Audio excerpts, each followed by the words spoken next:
आइए, कहानियों की दुनिया में आपका स्वागत है। नमस्कार मित्रों, मैं हूं डॉक्टर रामजी भाई। आपके लिए एक छोटी सी कहानी लेकर आया हूं। समय रहने पर सुबह सुबह मैं अपना काम पूरा करके एक पार्क में घूमने चला जाता हूं। वहां कुछ नए पुराने लोगों से भेंट हो जाती है। पार्क के एक चक्कर में लगा चुका था, फिर अपने मित्रों के आने का इंतजार करने के लिए मैं एक पेड़ के नीचे पड़े बेंच पर बैठ गया कि दूसरा चक्कर सबके साथ लगाऊंगा। वहीं पास में पड़े दूसरे बेंच पर दो बुजुर्ग बैठकर आपस में घर गृहस्थी की बातें कर रहे थे। दोनों बेंच की दूरी बहुत ज्यादा नहीं थी, इसलिए उन दोनों बुजुर्ग लोगों की आपस की बातें साफ साफ हमें सुनाई दे रही थी।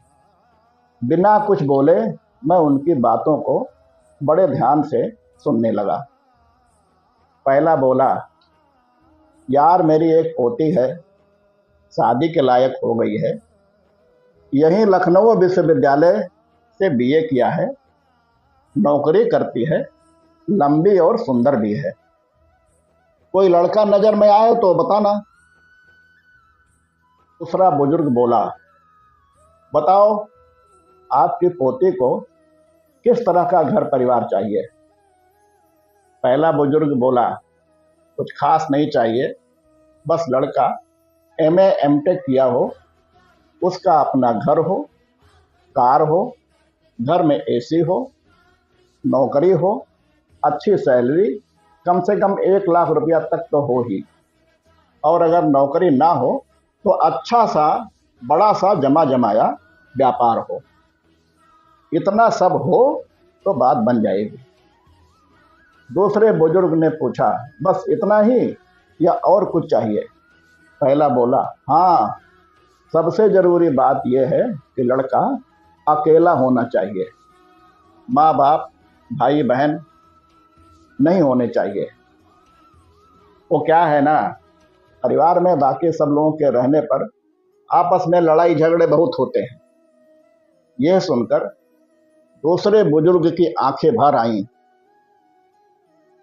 और फिर अपनी पैंट की जेब से रुमाल निकालकर आंखें पोंछते हुए बोला, हाँ यार, मेरे एक निकट के दोस्त हैं, उनका एक पोता है, उसके भाई बहन नहीं हैं।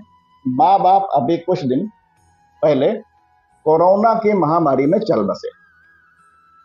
यहीं अच्छी नौकरी है, लगभग 1.5 लाख की सैलरी है, गाड़ी है, बड़ा सा बंगला है, घर में नौकर चाकर है। पहला बोला, तो बात चलाओ, करवाओ ना रिश्ता पक्का। दूसरा बोला, मगर उस लड़के की भी यही शर्त है कि लड़की के भी माँ बाप भाई बहन या कोई रिश्तेदार ना हो। कहते कहते उनका गला भर आया। फिर बोले, अगर आपका परिवार आत्महत्या कर ले तो बात बन सकती है, आपकी पोती की शादी उससे हो जाएगी और वो बहुत सुखी रहेगी। पहला बोला, ये क्या बकवास है, हमारा परिवार क्यों करे आत्महत्या, कल को उसकी खुशी में दुख में कौन उसके साथ उसके पास होगा। दूसरा बोला, वाह मेरे दोस्त, वाह, खुद का परिवार परिवार है और दूसरे का कुछ नहीं। पहले वाला बुजुर्ग बेहद शर्मिंदगी के कारण कुछ नहीं बोला और उठकर वहां से चला गया। मेरे दोस्त, अपने बच्चों को परिवार का महत्व समझाओ।